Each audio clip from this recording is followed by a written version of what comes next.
What's good, YouTube? A couple of days ago I asked on my Instagram account if you want to see a full breakdown from this photo into that photo, and today is the day. Without any further ado, let's jump right into it. So before I start with the actual edit, I want to make a short explanation on my framing here. I snapped this photo the other day with my smartphone.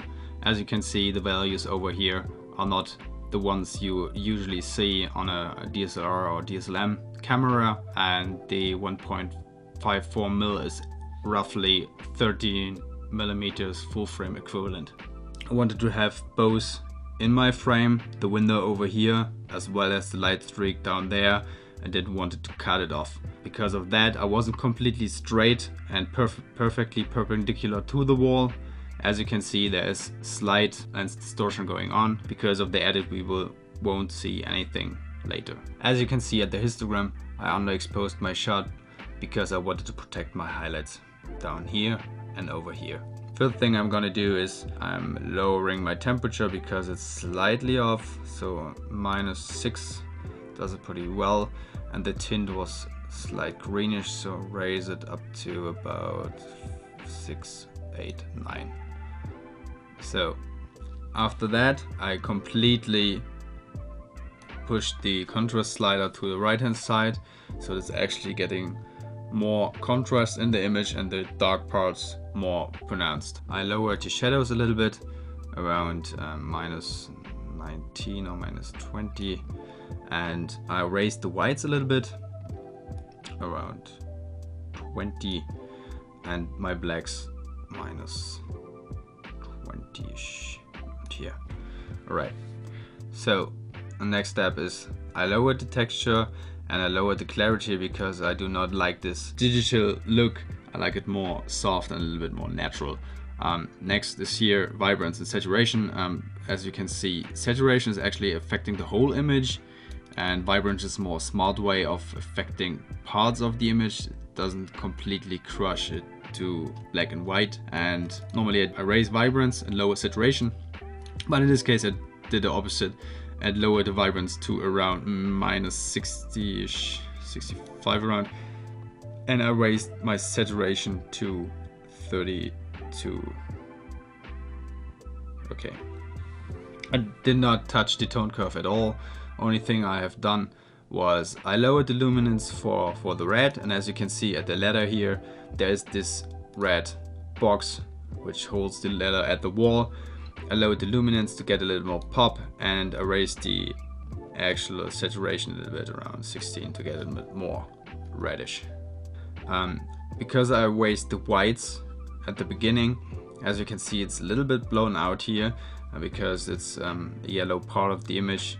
I lowered the luminance a little bit down to -7 and completely took out the saturation around 80 to get a less yellowish look inside my image. Still the red and still the blue is here. Actually looks a little more appealing.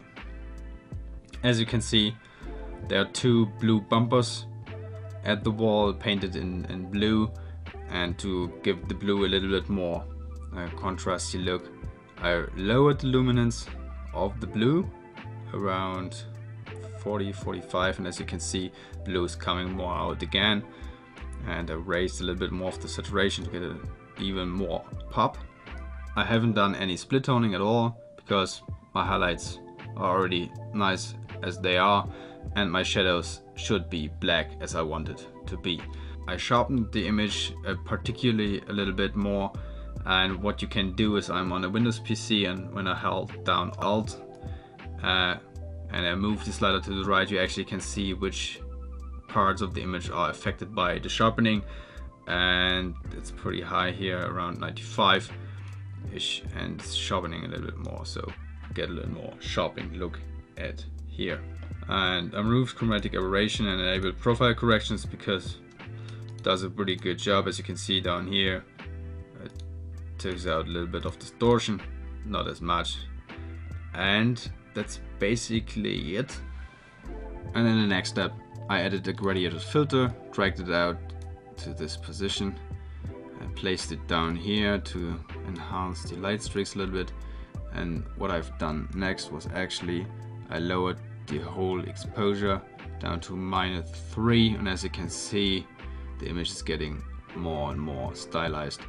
There's still the light source going on, but there's no problem at all, because what I can do is I actually remove it and stamp it out with the spot removal tool, and boom, gone. So, and now as this looks actually pretty good, but there's still light going on down here.